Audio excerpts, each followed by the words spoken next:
ওম শান্তি 4 মে 2020 সাকাৰ মুৰলী।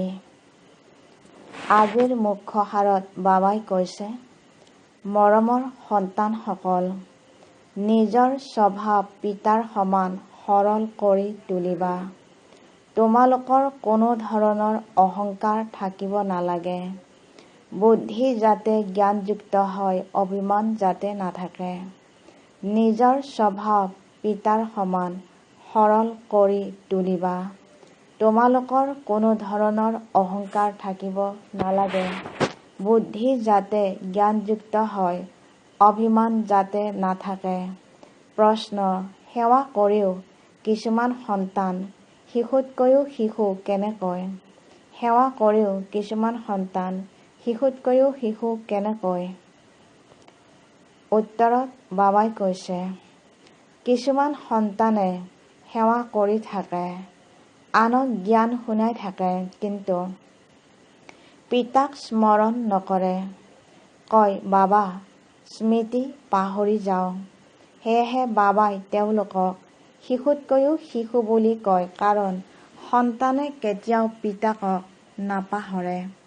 তোমালোকক যিজন পিতাই ৰাজকুমাৰ ৰাজকুমাৰী কৰি তোলে, তেওঁক তোমালোকে কিয় পাহৰি যোৱা? যদি পাহৰি যোৱা তেন্তে উত্তৰাধিকাৰ অৰ্থাৎ সম্পত্তি কেনেকৈ পাবা? তোমালোকে হাতেৰে কাম কৰিও পিতাক স্মৰণ কৰি থাকিব লাগে। ওম শান্তি। পঢ়াৰ লক্ষ্য উদ্দেশ্যটো সন্তানসকলৰ সন্মুখতে আছে। সন্তানসকলে এইটো জানে যে পিতা সাধাৰণ শৰীৰত বিৰাজমান হৈ আছে, তাকো বৃদ্ধ শৰীৰত। তাততো অৰ্থাৎ সত্য যুগত যদিও বৃদ্ধ হয়, তথাপিও আনন্দিত হৈ থাকে যে মই শিশু হ'মগৈ। সেইদৰে এওঁ অৰ্থাৎ ব্ৰহ্মা বাবাইও জানে, এওঁৰ এইটো আনন্দ থাকে যে মই এয়া অৰ্থাৎ নাৰায়ণ হ'বলৈ গৈ আছো। শিশুৰ নিচিনা চলন হৈ যায়, শিশুবোৰৰ দৰে সহজ হৈ থাকে, অহংকাৰ আদি একোৱেই নাই। জ্ঞানযুক্ত বুদ্ধি যেনেকুৱা এওঁ অৰ্থাৎ ব্ৰহ্মা বাবাৰ বুদ্ধি, সেয়াই তোমালোক সন্তানসকলৰ হোৱা উচিত। বাবাই আমাক পঢ়াবলৈ আহিছে, আমি এনেকুৱা হ'মগৈ। গতিকে তোমালোক সন্তানসকলৰ অন্তৰত এইটো আনন্দ থকা উচিত নহয় জানো? মই এই শৰীৰ ত্যাগ কৰি এয়া অৰ্থাৎ দেৱী দেৱতা হ'মগৈ। ৰাজযোগ শিকি আছো। কনিষ্ঠ সন্তান অথবা জ্যেষ্ঠ সকলোৱে শৰীৰ এৰিব, সকলোৰে বাবে পঢ়া একেই। এওঁ অৰ্থাৎ ব্ৰহ্মা বাবাইও কয়, মই ৰাজযোগ শিকো, পুনৰ গৈ ৰাজকুমাৰ হ'মগৈ। তোমালোকেও কোৱা, আমি ৰাজকুমাৰ ৰাজকুমাৰী হ'মগৈ। তোমালোকে ৰাজকুমাৰ ৰাজকুমাৰী হ'বলৈ পঢ়ি আছা। অন্তিমৰ স্থিতি অনুসৰিয়ে গতি হৈ যাব। বুদ্ধিত এইটো নিশ্চয় আছে যে আমি ভিকহুৰ পৰা ৰাজকুমাৰ হ'বলৈ গৈ আছো। এই ভিকহুৰ সৃষ্টিখনেই নাশ হৈ যাব। সন্তানসকল বহুত আনন্দিত হৈ থকা উচিত। পিতাই সন্তানসকলকো নিজৰ সমান কৰি তোলে। শিৱ বাবাই কয়, মইতো ৰাজকুমাৰ ৰাজকুমাৰী হ'ব নালাগে। এই অৰ্থাৎ ব্ৰহ্মা বাবাই কয়, মইতো হ'ব লাগিব নহয় জানো? মই পঢ়ি আছো এয়া হ'বৰ বাবে। ৰাজযোগ হয় নহয় জানো? সন্তানসকলেও কয়, আমি ৰাজকুমাৰ ৰাজকুমাৰী হ'মগৈ। পিতাই কয়, একেবাৰে ঠিক, তোমালোকৰ মুখত গোলাপ। এই পৰীক্ষাও হৈছে ৰাজকুমাৰ ৰাজকুমাৰী হোৱাৰ বাবে। জ্ঞানটো বৰ সহজ। পিতাক স্মৰণ কৰিব লাগে আৰু ভৱিষ্যতৰ উত্তৰাধিকাৰক স্মৰণ কৰিব লাগে। এই স্মৰণ কৰাৰ ক্ষেত্ৰতেই পৰিশ্ৰম কৰিবলগীয়া হয়। এইটো অৰ্থাৎ পিতা আৰু উত্তৰাধিকাৰৰ স্মৃতিত থাকিলে তেতিয়া অন্তিমৰ স্থিতি অনুসৰিয়ে গতি হৈ যাব। সন্ন্যাসীসকলে উদাহৰণ দিয়ে, কাৰোবাক এনেকৈ আওৰাই থাকিবলৈ দিয়া হ'ল যে মই মহ হওঁ, মই মহ হওঁ। তেতিয়া সঁচাকৈয়ে তেওঁ নিজক তেনেকৈয়ে ভাবিবলৈ ল'লে। সেই সকলোবোৰ হৈছে অদৰকাৰী কথা। ইয়াততো ধৰ্মৰ কথা। সেয়েহে পিতাই সন্তানসকলক বুজাই জ্ঞানটো অতি সহজ, কিন্তু স্মৃতিত থকাৰ ক্ষেত্ৰত যত্ন কৰিবলগীয়া হয়। বাবাই প্ৰায়ে কয়, তোমালোকতো শিশু হোৱা। সন্তানসকলে তেতিয়া অভিযোগ কৰে, আমি শিশু নেকি? বাবাই কয়, হয়, শিশু হোৱা। যদিও জ্ঞান বৰ ভাল, প্ৰদৰ্শনীত বহুত ভালকৈ সেৱা কৰা, ৰাতিয়ে দিনে সেৱাত লাগি থকা, তথাপিও শিশু বুলি কৈ দিওঁ। পিতাই কয়, এওঁ অৰ্থাৎ ব্ৰহ্মাও শিশু হয়। এই অৰ্থাৎ শিৱ বাবাই কয়, তুমি মোতকৈও জ্যেষ্ঠ। এওঁৰ ওপৰততো বহুত দায়িত্ব আছে। যাৰ মূৰত দায়িত্ব বেছি তেওঁ বহুত খেয়াল কৰিবলগীয়া হয়। কিমান খবৰ পিতাৰ ওচৰলৈ আহে। সেইবাবে পুনৰ পুৱা উঠি স্মৰণ কৰাৰ চেষ্টা কৰে। উত্তৰাধিকাৰটো তেওঁ অৰ্থাৎ শিৱ বাবাৰ পৰাই ল'ব লাগিব। সেয়েহে পিতাক স্মৰণ কৰিব লাগে। সকলো সন্তানকে নিতৌ বুজাও, মৰমৰ সন্তানসকল, তোমালোক স্মৃতিৰ যাত্ৰাত বৰ দুৰ্বল। জ্ঞানত যদিও ভাল, কিন্তু প্ৰত্যেকেই নিজৰ অন্তৰক সোধা, মই পিতাৰ স্মৃতিত কিমান সময় থাকোঁ? বাৰু, দিনত বহুত কাম আদিত ব্যস্ত হৈ থাকা। আচলতে কাম কৰি থাকিও স্মৃতিত থাকিব পাৰা। প্ৰবাদো আছে, হাতেৰে কাম কৰি থাকিবা, বুদ্ধি তাত লগাই ৰাখিবা। যেনেকৈ ভক্তি মাৰ্গত যদিও পূজা কৰি থাকে, বুদ্ধি অন্যফালে, ধান্দা আদিৰ ফালে গুচি যায়, অথবা যদি কোনোবা স্ত্ৰীৰ স্বামী বিলাতত আছে, তেন্তে তেওঁৰ বুদ্ধি তালৈ গুচি যাব, যাৰ সৈতে বেছি সম্পৰ্ক আছে। গতিকে যদিও সেৱা ভালকৈ কৰা, তথাপি পিতাই শিশু বুদ্ধি বুলি কয়। বহুত সন্তানে লিখে, মই পিতাৰ স্মৃতি পাহৰি যাওঁ। হেৰ, পিতাকতো শিশুৱেও নাপাহৰে। তুমিতো শিশুতকৈও শিশু হোৱা। যিজন পিতাৰ দ্বাৰা তোমালোক ৰাজকুমাৰ ৰাজকুমাৰী হোৱাগৈ, তেওঁ তোমালোকৰ পিতা, শিক্ষক, গুৰু হয়। তোমালোকে তেওঁক পাহৰি যোৱা। যিসকল সন্তানে সম্পূৰ্ণ খতিয়ান পিতালৈ পঠিয়াই দিয়ে, বাবাই তেওঁলোককহে নিজৰ ৰায় দিয়ে। সন্তানসকলে ক'ব লাগে, মই পিতাক কেনেকৈ স্মৰণ কৰোঁ, কেতিয়া স্মৰণ কৰোঁ। তেতিয়া পিতাই ৰায় দিব। বাবাই বুজি পাব, এওঁৰ এইটো সেৱা আছে। সেই অনুসৰি তেওঁৰ আজৰি সময় কিমান থাকিব পাৰে।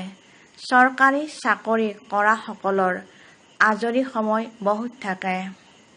কাম অলপ কম হৈ গ'ল, তেতিয়া পিতাক স্মৰণ কৰি থাকিবা। ঘূৰোতে ফুৰোতেও যাতে পিতাৰ স্মৃতি থাকে। পিতাই সময়ো দিয়ে বাৰু। ৰাতি 9 বজাত শুই যাবা, পুনৰ 2-3 বজাত উঠি স্মৰণ কৰিবা। ইয়াত আহি বহি যাবা, কিন্তু এনেকৈ বহি স্মৰণ কৰাৰ অভ্যাসো পিতাই কৰিবলৈ নিদিয়ে। চলা ফুৰা কৰি থাকোঁতে পিতাক স্মৰণ কৰিব পাৰা। ইয়াততো সন্তানসকলৰ বহুত আজৰি আছে। আগতে তোমালোকে একান্তত পাহাৰত গৈ বহিছিলা। পিতাক স্মৰণটো নিশ্চয় কৰিব লাগে, নহ'লে বিকৰ্ম বিনাশ কেনেকৈ হ'ব? পিতাক যদি স্মৰণ কৰিব নোৱাৰা, তেন্তে বেবীতকৈও বেবী নহ'লা জানো? সকলোখিনি স্মৃতিত থকাৰ ওপৰতে নিৰ্ভৰ কৰে।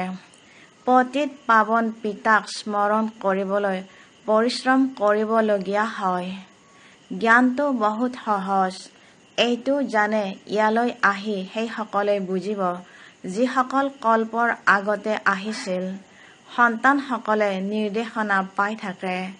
এইটোৱে চেষ্টা কৰিব লাগে যে মই তমো প্ৰধানৰ পৰা সতোপ্ৰধান কেনেকৈ হওঁ। পিতাৰ স্মৃতিত থকাৰ বাহিৰে অন্য কোনো উপায় নাই। বাবাক ক'ব পাৰা, বাবা, মোৰ এইটো ধান্দা থকা কাৰণে অথবা এইটো কাৰ্য হোৱাৰ কাৰণে মই স্মৰণ কৰিব নোৱাৰোঁ। বাবাই ততালিকে ৰায় দিব, এনেকৈ নহয়, এনেকৈ কৰা। তোমালোকৰ সকলোখিনি স্মৃতিত থকাৰ ওপৰতে নিৰ্ভৰ কৰে। ভাল ভাল সন্তানে জ্ঞানটো বহুত ভালকৈ শুনায়, কাৰোবাক আনন্দিত কৰি দিয়ে, কিন্তু যুগযুক্ত হৈ নাথাকে। পিতাক স্মৰণ কৰিব লাগে। এইটো বুজা সত্ত্বেও আকৌ পাহৰি যায়। ইয়াতেই পৰিশ্ৰম কৰিবলগীয়া হয়। অভ্যাস হৈ গ'লে তেতিয়া এৰোপ্লেন বা ট্ৰেইনত বহি থাকিলেও পিতাৰ স্মৃতিত থকাৰ নিচা জাগি থাকিব। আন্তৰিক আনন্দ থাকিব যে মই বাবাৰ দ্বাৰা ভৱিষ্যতৰ ৰাজকুমাৰ ৰাজকুমাৰী হৈ আছো। ৰাতিপুৱা উঠি এনেকৈ পিতাৰ স্মৃতিত বহি যাবা, আকৌ ভাগৰি পৰা, বাৰু পিতাৰ স্মৃতিত শুই যোৱা। পিতাই যুক্তি শুনায়। চলোতে ফুৰোতে যদি স্মৰণ কৰিব নোৱাৰা তেন্তে বাবাই ক'ব, বাৰু ৰাতি পিতাৰ স্মৃতিত বহিবা, তেতিয়া তোমালোকৰ কিছু জমা হৈ যাব। কিন্তু এনেকৈ জবৰদস্তি একে ঠাইতে বহাটো সহ্যোগ হৈ যায়। তোমালোকৰটো হৈছে সহজ মাৰ্গ। ৰুটি খাওঁতেও বাবাক স্মৰণ কৰিবা। মই বাবাৰ দ্বাৰা বিশ্বৰ মালিক হৈ আছো। নিজৰ সৈতে কথা পাতি থাকিবা। মই এই পঢ়াৰ দ্বাৰা এয়া অৰ্থাৎ দেৱী দেৱতা হওঁগৈ। পঢ়াত সম্পূৰ্ণ মনোযোগ দিব লাগে। তোমালোকৰ বিষয়ে কেইটিমান বাবাই কিমান কমকৈ বুজায়। কোনো কথা নুবুজিলে বাবাক সুধিবা। নিজকে আত্মা বুলি বুজিব লাগে। এই শৰীৰটো 5 ভূতেৰে গঠিত হয়। মই শৰীৰ হওঁ এনেকৈ কোৱা মানে নিজকে ভূত বুলি বুজি লোৱা। এইখন হয়েই আসুৰী সৃষ্টি, সেইখন হৈছে দৈৱী সৃষ্টি। ইয়াত সকলো দেহ অভিমানী। নিজৰ আত্মাক কোনেও নাজানে। ভুল আৰু শুদ্ধটো থাকে নহয় জানো? মই আত্মা অবিনাশী এনেকৈ বুজাটো শুদ্ধ। নিজকে বিনাশী শৰীৰ বুলি বুজাটো ভুল হৈ যায়। দেহৰ বৰ অহংকাৰ আছে। এতিয়া পিতাই কয়, দেহক পাহৰি যোৱা, আত্মা অভিমানী হোৱা। এই ক্ষেত্ৰত পৰিশ্ৰম কৰিবলগীয়া হয়। 84 জন্ম লোৱা, এতিয়া ঘৰলৈ যাব লাগে। তোমালোকৰহে সহজ লাগে। তোমালোকৰে 84 জন্ম হয়। সূৰ্যবংশী দেৱতা ধৰ্মাৱলম্বীৰ 84 জন্ম হয়। শুদ্ধ কৰি লিখিবলগীয়া হয়। সন্তানসকলে পঢ়ি থাকে, শুধৰণি হৈ গৈ থাকে। সেই পঢ়াটো ক্ৰমানুসৰি নহয় জানো? কমকৈ পঢ়িলে তেন্তে দৰমহাও কম পাব। এতিয়া তোমালোক সন্তানসকল বাবাৰ ওচৰলৈ আহিছা, নৰৰ পৰা নাৰায়ণ হোৱাৰ সঁচা অমৰ কথা শুনিবলৈ। এই মৃত্যুলোক এতিয়া নাশ হৈ যাব। আমি অমৰ লোকলৈ যাব লাগে। এতিয়া তোমালোক সন্তানসকলৰ এইটো চিন্তা থাকিব লাগে যে আমি তমো প্ৰধানৰ পৰা সতো প্ৰধান, পতিতৰ পৰা পাৱন হ'ব লাগে। পতিত পাৱন পিতাই সকলো সন্তানকে এটাই যুক্তি শুনায়, কেৱল কয়, পিতাক স্মৰণ কৰিবা, চাৰ্ট ৰাখিবা, তেতিয়া তোমালোক বহুত আনন্দিত হ'বা। এতিয়া তোমালোকৰ জ্ঞান আছে। জগতৰ লোকসকলতো একেবাৰে ঘোৰ অন্ধকাৰত আছে। তোমালোকে এতিয়া জ্ঞানৰ কিৰণ পোৱা। তোমালোক ত্ৰিনেত্ৰী ত্ৰিকালদৰ্শী হৈ আছা। বহুত এনেকুৱাও মনুষ্য আছে যিসকলে কয় জ্ঞানটো য'তে ত'তে পাই থকা যায়। এয়া কোনো নতুন কথা নহয়। হেৰ, এই জ্ঞান কোনেও নাপায়ে। যদি তাত জ্ঞান পোৱাও যায় তথাপিও একোৱেতো নকৰে। নৰৰ পৰা নাৰায়ণ হোৱাৰ কিবা পুৰুষাৰ্থ কৰে নেকি? একোৱে নকৰে। সেয়েহে পিতাই সন্তানসকলক কয়, ৰাতিপুৱাৰ সময় বহুত উত্তম। বহুত আমোদ পোৱা যায়, শান্ত হৈ যায়, বায়ুমণ্ডল ভাল হৈ থাকে। নিশা 10 বজাৰ পৰা 12 বজালৈ বায়ুমণ্ডল আটাইতকৈ বেয়া হৈ থাকে। সেইকাৰণে ৰাতিপুৱাৰ সময় অতি উত্তম। ৰাতি সোনকালে শুই যাবা, পুনৰ 2-3 বজাত উঠিবা। আৰামেৰে বহিবা, বাবাৰ সৈতে কথা পাতিবা। বিশ্বৰ ইতিহাস ভূগোল স্মৰণ কৰিবা। শিৱ বাবাই কয়, মোৰ ৰচয়িতা আৰু ৰচনাৰ জ্ঞান আছে নহয় জানো? মই তোমালোকক শিক্ষক হৈ পঢ়াওঁ। তোমালোক আত্মাসকলে পিতাক স্মৰণ কৰি থাকা। ভাৰতৰ প্ৰাচীন যুগ প্ৰখ্যাত যুগকাৰ লগত এইটো লিখিব লাগে। আত্মাৰ পৰমাত্মাৰ সৈতে যোগ অৰ্থাৎ স্মৃতি আছে। তোমালোক সন্তানসকলে এতিয়া জানা যে আমি অলৰাউণ্ডাৰ হওঁ অৰ্থাৎ আদিৰ পৰা অন্তলৈকে ভূমিকা পালন কৰোঁ। সম্পূৰ্ণ 84 জন্ম লওঁ। ইয়াত ব্ৰাহ্মণ কুলৰ সকলে আহিব। আমি ব্ৰাহ্মণ হওঁ। এতিয়া আমি দেৱতা হ'বলৈ গৈ আছোঁ। সৰস্বতীও পুত্ৰী হয় নহয় জানো? বৃদ্ধও হয়। বহুত আনন্দিত হওঁ। এতিয়া মই শৰীৰ ত্যাগ কৰি ৰজাৰ ঘৰত জন্ম ল'মগৈ। মই পঢ়ি আছোঁ আকৌ গল্ডেন স্পুন ইন মাউথ হ'ব অৰ্থাৎ মুখত সোণৰ চামুচ হ'ব অৰ্থাৎ সমৃদ্ধিশালী ঘৰত জন্ম হ'ব। তোমালোক সকলোৰে এইটো লক্ষ্য উদ্দেশ্য। কিয়নো আনন্দিত হ'ব নালাগে? মনুষ্যই যিয়েই কৈ নাথাকক তোমালোকৰ আনন্দ কিয় হেৰাই যায়? পিতাক যদি স্মৰণেই নকৰা তেন্তে নৰৰ পৰা নাৰায়ণ কেনেকৈ হ'বা? উচ্চ হ'ব লাগে নহয় জানো? এনেকুৱা পুৰুষাৰ্থ কৰি দেখুওৱা। বিবুদ্ধিত কিয় পৰা? এনেকৈ ভাবি কিয় হতাশ হোৱা যে সকলোৱে জানো ৰজা হ'ব? এইটো খেয়াল আহিলে মানে ফেইল হ'লা। স্কুলত বেৰিষ্টাৰী ইঞ্জিনিয়াৰিং আদি পঢ়ে। এনেকৈ ক'ব জানো যে সকলোৱে জানো বেৰিষ্টাৰ হ'ব? নপঢ়িলেতো ফেইল হৈ যাবা। গোটেই মালাধাৰী 16,108 পোন প্ৰথমে কোন আহিব? যিয়ে যিমান পুৰুষাৰ্থ কৰিব।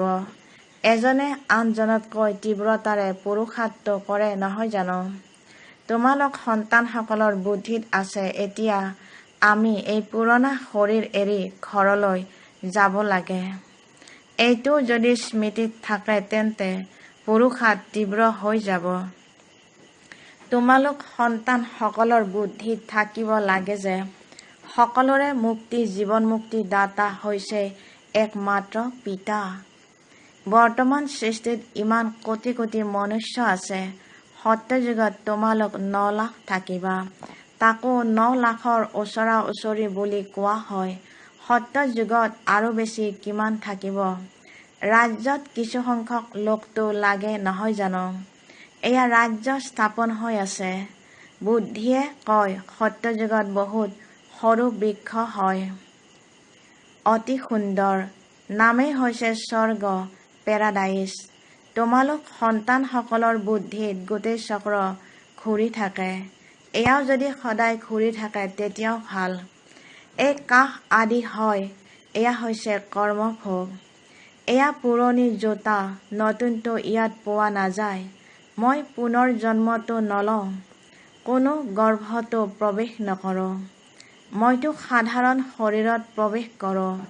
তোমালোকৰ এতিয়া বানপ্ৰস্থ অৱস্থা।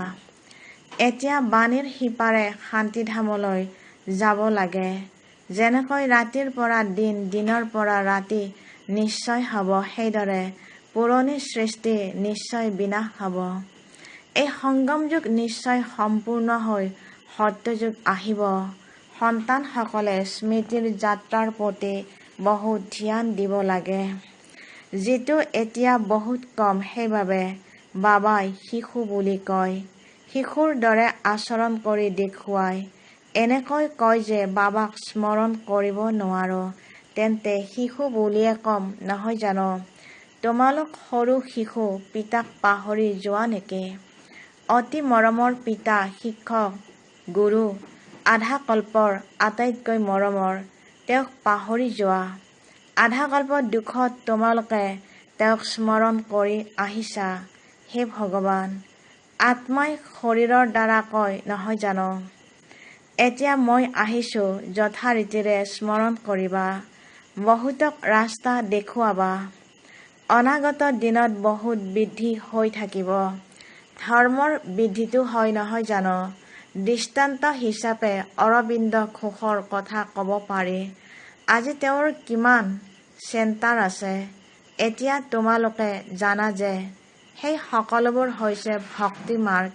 এতিয়া তোমালোকে জ্ঞান পাইছা। এয়া পুৰুষোত্তম হোৱাৰ জ্ঞান। তোমালোক মনুষ্যৰ পৰা দেৱতা হোৱাগৈ পিতা আহি সকলো লেতেৰা কাপোৰ চাফা কৰে, অৰ্থাৎ আত্মাৰ বিকাৰৰ মলিনতা চাফা কৰে। তেওঁৰেই মহিমা আছে। মুখ্য হ'ল পিতাৰ স্মৃতি। জ্ঞানটো বহুত সহজ, মুৰলি পঢ়ি শুনাবা, স্মৰণ কৰি থাকিবা। স্মৰণ কৰোঁতে কৰোঁতে আত্মা পবিত্ৰ হৈ যাব। পেট্ৰল অৰ্থাৎ শক্তি ভৰি গৈ থাকিব। তাৰ পাছত আত্মা দৌৰিব।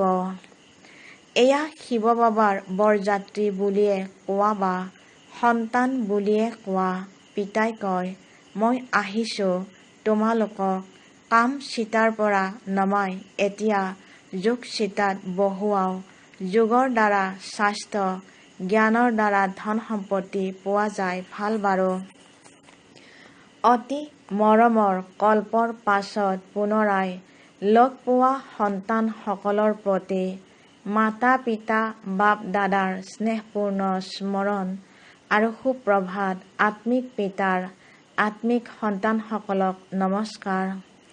আত্মিক সন্তানসকলেও আত্মিক মাতা পিতা বাপ দাদাক স্নেহপূৰ্ণ স্মৰণ, সুপ্ৰভাত আৰু নমস্কাৰ। ধাৰণাৰ বাবে মুখ্য সাৰ ১. লক্ষ্য উদ্দেশ্য সন্মুখত ৰাখি আনন্দিত হৈ থাকিব লাগে। কেতিয়াও হতাশ হ'ব নালাগে। এইটো খেয়াল কেতিয়াও আহিব নালাগে যে সকলোৱে জানো ৰজা হ'ব, পুৰুষাৰ্থ কৰি উচ্চ পদবী ল'ব লাগে। ২. আটাইতকৈ মৰমৰ পিতাক অতি মৰমেৰে স্মৰণ কৰিব লাগে। এই ক্ষেত্ৰত শিশুৰ দৰে হ'ব নালাগে। স্মৰণ কৰিবৰ বাবে ৰাতিপুৱাৰ সময়খিনি ভাল আৰামেৰে শান্তিত বহি স্মৰণ কৰিবা। আজিৰ বৰদান: একতা আৰু একাগ্ৰতাৰ বিশেষত্বৰ দ্বাৰা ব্যৰ্থ আৰু নেতিবাচক সংকল্পৰ পৰা মুক্ত স্থিতি গঢ়ি তোলোতা সফলতা স্বৰূপ হোৱা। একতা আৰু একাগ্ৰতাৰ বিশেষত্বৰ দ্বাৰা ব্যৰ্থ আৰু নেতিবাচক সংকল্পৰ পৰা মুক্ত স্থিতি গঢ়ি তোলোতা সফলতা স্বৰূপ হোৱা।